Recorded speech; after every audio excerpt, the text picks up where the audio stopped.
স্বপ্ন বাস্তবায়ন করা দৌড়াও। তোমরা কি দেখো না, তোমরা কি বুঝো না, যারা ক্ষমতায় এসেছিল অন্যায় ভাবে, ক্ষমতায় আসার পর তারা স্বপ্ন দেখতে আরম্ভ করলো 21 সাল। প্রথমে কি 41 না 21? স্বপ্ন দেখতে আরম্ভ করলো 21 সাল। যেই না 21 সাল পেরিয়ে গেল, তাদের স্বপ্নের কোনো অভাব নাই। দিনেও দেখে, রাতেও দেখে, ঘুমাইও দেখে, না ঘুমাইও দেখে। সেই মাত্র স্বপ্ন দেখলো 41 সাল, 21 সাল পেরিয়ে গেছে, এবার স্বপ্ন দেখা আরম্ভ করলো নতুন করে 41 সাল। সেই মাত্র অফিসার বেরিয়ে এলো। অফিসার সাহেব বেরিয়ে এসে বললেন, আপা যত কিছুই করেন কাজ হবে না, আমার হাতে 40 মিনিট থেকে বেশি সময় আপনারা দেওয়া যাবে না। ঠিক কিনা? স্বপ্ন দেখলে 41 সাল, আর সেনা প্রধান এসে বলতেছে 41 মিনিট সময়ও নাই, 40-এর বেশি দেওয়া যাবে না। আমাদের উপর অন্যায় করা হয়, জুলুম করা হয়, সম্পদ ছিনিয়ে নেওয়া হয়, তাকে বসে চাঁদা করে নেওয়া হয়। এমন একজন লোককে আল্লাহ পাঠাইতে পারে না যে লোকটা আমাদেরকে ডাক দেবে, আমরা তার পিছনে পিছনে দৌড়ে যাব, তিনি আমাদেরকে জালেম শাসকের হাত থেকে মুক্ত করবেন। এই ডাকটা নিয়ে আসছে যুগে যুগে নবীরা। সুবহানাল্লাহ বলা যায় না? এই ডাক যুগে যুগে নিয়ে আসছে কারা? নবীরা, পয়গম্বররা। এই জন্য গরিবরা দৌড়ে আসছে, এই ডাক গ্রহণ করলে হয়তো মুসলিম হওয়া থেকে, জুলুম হওয়া থেকে মনে হয় মুক্তি পাবো। আল্লাহ পাক বলবেন না? প্রশ্ন করছিল কয়টা? 16টা। রাস্তে কোন কয়টা? 16টা। তার ভিতরে দুইটা মাত্র বললাম, আর বাকি 14টা আরেকদিন সময় বলে শোনাবো বলে ইনশাআল্লাহ। কি ভাইরা, 16টা প্রশ্ন যখন শেষ হয়ে গেল, সব প্রশ্নের উত্তর মুহাম্মদুর রাসূলুল্লাহর পক্ষে। জবাব দিচ্ছে আবু জাহেল মন্ত্রী আবু সুফিয়ান। কথা বুঝতে পারছো?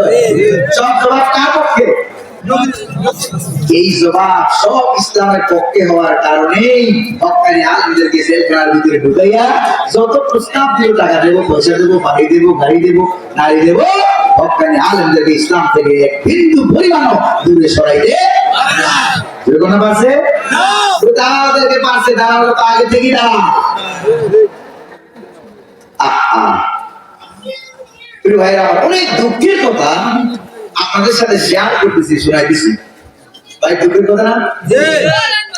16টা প্রশ্ন করা শেষ হয়ে গেল। 16টা প্রশ্নের জবাব শোনার পর রোমের প্রেসিডেন্ট হেরাক্লাস তখন বলল তার মন্ত্রীদেরকে, মন্ত্রীরা সামনে বসা, আবু সুফিয়ানের কাফেলা আছে সামনে, আর হুজুরের নবীজি ওই যে চিঠি বার্তাবাহক সাহাবী হযরত তাহিয়াতুল কালবি রাদিয়াল্লাহু তাআলা আনহু পাশে দাঁড়িয়ে আছে। ইন্টারমিডিয়ার দুবাসী তরজমা ট্রান্সলেটর দাঁড়িয়ে আছে, ব্যাখ্যা করে অনুবাদ করে তাকে শোনানো হচ্ছে। সর্বশেষ রোমের প্রেসিডেন্ট বলল যে এই প্রশ্নের উত্তর যা বলেছো সেটা যদি সঠিক হয়, সুবহানাল্লাহ, আমার মনে হয় ফাসায়ামলিকু, তারপরে খেয়াল করেন বুখারী riwayat, ফাসায়ামলিকু মাউজিয়া কদামারিয়া হাতাই, আমার মনে হয় আমি যে চেয়ারে বসে আছি, আমার দুই কদমের নিচে যে জমিন আছে, যে মাটি আছে, এটার মালিকও অচিরেই মুহাম্মদুর রাসূলুল্লাহ হয়ে যাবে। সুবহানাল্লাহ, সুবহানাল্লাহ বলবেন না? এটার মালিকও মুহাম্মদুর রাসূলুল্লাহ হয়ে যাবেন। অর্থাৎ রোমের প্রেসিডেন্টও ইসলামের দখলে যাবে। আসছে নাকি আসে না? আছে, আসলো। কোরআন কারীমে আলাদা একটা সূরা আছে, সূরা রূম, আছে নাকি না? আছে।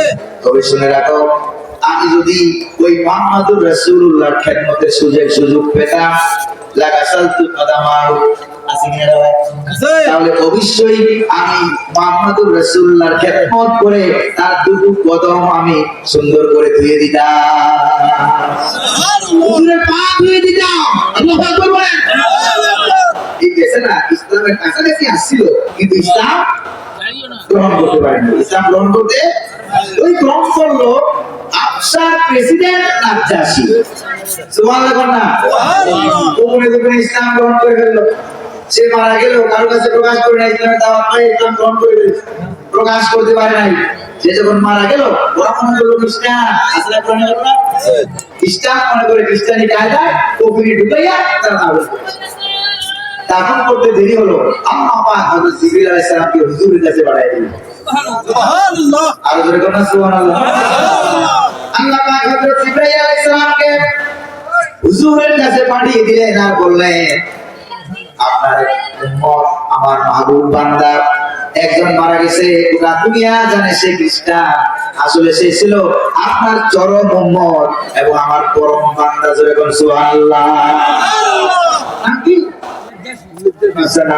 আল্লাহ পাক বলবেন না, তার কাছে যখন সূরা মরিয়ম তেলাওয়াত করা হয়েছিল সেটা শুনছে আর চুপ থেকে দরদর করে পানি পড়েছে।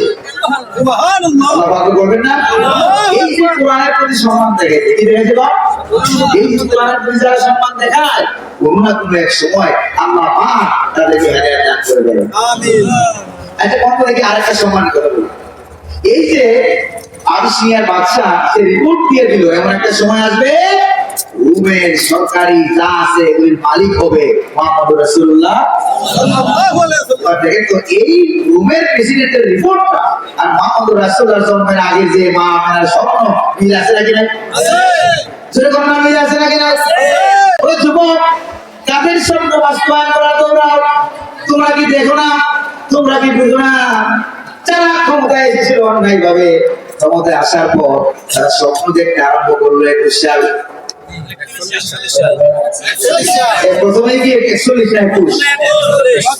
স্বপ্ন দেখতে আরম্ভ করলো 21 সাল। যেই না 21 সাল পেরিয়ে গেল তাদের স্বপ্নের কোনো অভাব নাই, দিনেও দেখে রাতেও দেখে, ঘুমাইও দেখে না ঘুমাইও দেখে।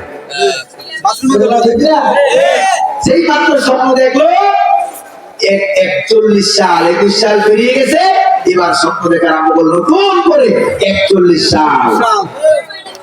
সেই মাত্র অফিসার বেরিয়ে এলো, অফিসার সাহেব বেরিয়ে এসে বললেন, আপা যত কিছুই করেন কাজ হবে না, আমার হাতে 40 মিনিট থেকে বেশি সময় আপনারা দেওয়া যাবে না। যেটা ঠিক কিনা? স্বপ্ন দেখলে 41 সাল আর সেনা প্রধান এসে বলতেছে 41 মিনিট সময়ও নাই, 40 এর বেশি দেওয়া যাবে না। আল্লাহু আকবার বলবেন না? আল্লাহু আকবার। ঘুরাইলো কে? আল্লাহ। আর জোরে কোন ঘুরাইলো কে? আল্লাহ পাক তিনি ঘুরাই দিলেন। তাই বুঝা গেল 5ই আগস্টের আন্দোলনের মধ্য দিয়ে প্রমাণ হয়েছে আল্লাহ পাক আছে, এতে কোনো সন্দেহ নাই। আছে কোনো সন্দেহ? না। প্রিয় ভাইরা আমার শুনতেছেন আপনারা? রোমের প্রেসিডেন্টের এই রিপোর্ট যে মুহাম্মদ সাল্লাল্লাহু আলাইহি ওয়াসাল্লাম ইসলামের চাহিদাটা হলো ইসলাম কখনো জালিম শাসকের নিচে মাথা দেওয়ার জন্য আসেনি, এটা বিপ্লবী না। এই জন্য 1,02,24,000 পয়গাম্বর, একজন নবীও আপনি পাবেন না, ভালো করে খেয়াল করুন, একজন নবীও আপনি পাবেন না যেই নবী সমসাময়িক জালেম শাসকের আইন কানুন মেনে নিয়েছেন। এরকম একজন নবী থাকবে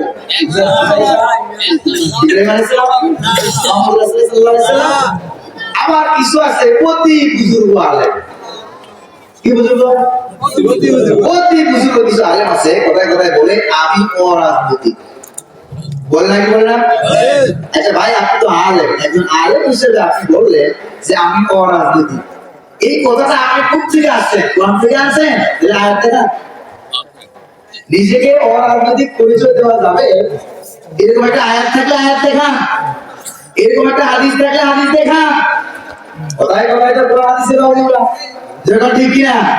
অথবা 1,24,000 পয়গাম্বরের ভিতরে একজন নবীর নাম বলেন সেই নবী বলেছে আমি অরাজনৈতিক, দেখাইতে পারবেন না? দেখাইতে পারবেন। এবার বুখারী শরীফের হাদিস, কান ইসরাঈলা তাসুসুল আম্বিয়া কুল্লামা হালাকা নাবিয়্যুন কারামাহু নাবিয়্যুন। হাদিসের মর্মার্থ হলো এই পৃথিবীতে একজন পয়গম্বর ও রাজনৈতিক নবী ছিলেন না। আল্লাহু আকবার বলেন। আল্লাহু আকবার। এই যাও কোন দিকে যুবক? যুবক ভাইরা অন্যের হাতে লাঠি হয়ে না, দিক আগার যুবক আছে না কাঁদ তুলে। আল্লাহু আকবার। যুবকের কাঁদ তুলে, ওই যে মুরব্বী হাত তুলে, ওই দেখে দুইজন মুরব্বী বয়স 85-90 করে যুবক, নাকি আমাদের এলাকায় বয়স 90 হলে মনে যুবক, ঠিক না? নাকি আমি আরেকটা বলি যুবকদেরকে, এই আমাদের আল্লামা হুজুর বলতেন যুবকদেরকে হাত তুলতে বললে যদি মুরব্বীরাও হাত তোলে, আমার তো মনে হয় মুরব্বীরা আরেকখান বিয়ে করতে চায়। আসলে ব্যাপারটা এরকম? আসল ব্যাপার এটা নয়। আসল ব্যাপার হলো কোরআনুল কারীমের তাফসীর শুনতে শুনতে শরীরটা দেখতে বুড়া হইল, ইমানটাকে মনটাকে আল্লাহ পাক যুবক বানিয়ে দিয়েছেন। আল্লাহ পাক বলবেন না, এবার দেখি কার কার মন যুবক হয়েছে, ইমান তাজা হয়েছে, তারা একটু হাত তুলে দেখা। নারায়ে তাকবীর, নারায়ে তাকবীর। আল্লাহ কবুল করুন, বলি আমিন। আরো জোরে বলি আমিন, আরো জোরে বলি আমিন। ভাইরা আমার, অনেক রাত হয়েছে, ঠিক না ভাই?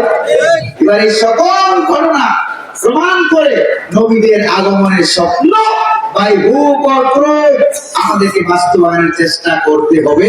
এটার নাম ইসলাম, নাকি আর আমাদেরকে ইসলাম বোঝার তৌফিক দান করুন, বলি আমিন।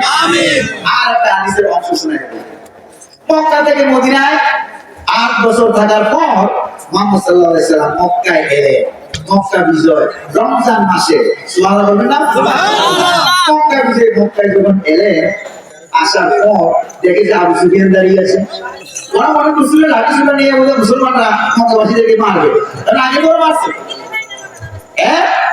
আগে তোরা মারছে, ওরা মনে করছে মারবে। কিন্তু মুহাম্মদ সাল্লাল্লাহু আলাইহি সাল্লাম দেখলেন আবু সুফিয়ান দাঁড়িয়ে আছে, নবীজি চাচা দাঁড়িয়ে আছে। হুজুর ঘোষণা করলেন আবু সুফিয়ানের ঘরে যারা আশ্রয় নিবা সবাইকে মাফ করে দেওয়া হলো। আর যেরকম সুবহানাল্লাহ, দেখছেন মুহাম্মদ রাসূলুল্লাহ এদেরকে মাফ করে দিয়েছে। তিনি তো রহমতের নবী, যে নবী ওয়ামা আরসালনাকা ইল্লা রাহমাতাল লিল আলামিন। নবী হে, আমি আপনাকে পৃথিবীতে করুণা রহমতের ভান্ডার বানাইয়া দুনিয়ায় পাঠাইছি। সুবহানাল্লাহ। রাগ করে নবীজির ঘোষণা শুনিয়া আবু সুফিয়ান আছে না, কাফেরদের লিডার, নবীজির চাচা আব্বাস রাদিয়াল্লাহু তাআলা তিনি দাঁড়িয়ে আছেন। আবু সুফিয়ান হুজুরের চাচা আব্বাসকে একটু গুদা মারলো, গুদা বুঝেন তো? গুদা মেরে বলতেছে, গুদা মেরে কি বলতেছে, কম খেয়াল করো। আব্বাসকে গুদা মেরে বলতেছে, আব্বাস লাকাদ আসবাহা মুলকু ইবনে আখিকা লিয়াউমাল আযীম। আব্বাস, তোমার ভাইয়ের বেটা আমাকে বুঝান দিছে, তোমার ভাতিজা মুহাম্মদ তার রাষ্ট্র ক্ষমতা আজকে তো বিরাট আকার ধারণ করেছে। এটা শুনলে আপনারা খুশি হইবেন না? মুহাম্মদের রাষ্ট্র ক্ষমতা এতদিন ছিল মদিনায়, আজকে কি হইলো মক্কায়। মক্কার প্রেসিডেন্ট মদিনারও প্রেসিডেন্ট হয়ে গেছে। এটা শুনলে আপনারা খুশি লাগে না? সুবহানাল্লাহ বলেন না? সুবহানাল্লাহ বলেন। হুজুরের চাচা আব্বাস এই কথাটা শুনে না তিনি খুশি হন নাই। তিনি বললেন ওয়াইহাক, ওয়াইহাক মানে ওয়াইলাক, তুই ধ্বংস হ, আবু সুফিয়ান তুই ধ্বংস হ। ইন্নাহা আন-নবুওয়া। সুবহানাল্লাহ। তুমি বলছো মুহাম্মদুর রাসূলুল্লাহ রাষ্ট্র ক্ষমতা, মক্কার প্রেসিডেন্ট মদিনার প্রেসিডেন্ট, এটাই তুমি বুঝাতে চাইছো? আমি বলি এটা নয়, এটা হলো এটাই নবুওয়া। আল্লাহ পাক বলা যায় না ইন্নাহা আন-নবুওয়া। আবু সুফিয়ান, তুমি যেটাকে মুহাম্মদুর রাসূলুল্লাহ রাষ্ট্র ক্ষমতা মনে করছো, এটার নামই নবুওয়া। সুবহানাল্লাহ বলা যায় না? আল্লাহ পাক বলা যায় না এটার নাম যে নবুওয়া। হুজুরের জন্মের আগে স্বপ্ন, এই ঘটনা মিল আছে নাকি নাই? ফেরাউনের স্বপ্ন, মুসা আলাইহিস সালামের ঘটনা মিল আছে নাকি নাই? ঈসা আলাইহিস সালামের স্বপ্ন আর প্রেসিডেন্টের চেয়ারে বসা মিল আছে নাকি নাই? এই স্বপ্ন বাস্তবায়ন করতে কি আপনারা রাজি আছেন? জীবন দেওয়া লাগে দিবেন, সম্পদ দেওয়া লাগে দিবেন, চাকরি আগে হারবেন, প্রয়োজনে আরেক রক্ত সাগর হবে। এই স্বপ্ন বাস্তবায়ন আমরা বাংলার জমিনে করবই করবো। কারা কারা রাজি আছেন? হাত উঁচু করে আল্লাহ আল্লাহ কবুল করুন, আমিন। এই স্বপ্ন বাস্তবায়ন হলে তার নামাজ লাগবে না, লাগবে? নামাজ পড়া লাগবে না? আরে হুজুর, এত কষ্ট করে পানি ভিজা কুয়াশায় ভিজা ওয়াশ শুনে দিলাম, বলে যদি নামাজ পড়া কথা বুঝেন না? বুঝো নামাজ কারা কারা পড়বে না বুঝে রাখবেন? এটা কথা বলবেন, এটা কথা বলবেন। আল্লাহ আমাদেরকে সত্যের উপর অটল থাকার তৌফিক দান করুন। কমিটিকে ধন্যবাদ জানাচ্ছি। আমি চাইছিলাম 10টায় ছেড়ে দেবো, ওরা আমার সিট দিয়ে বাড়ি যাবে। বুঝছেন কারবার?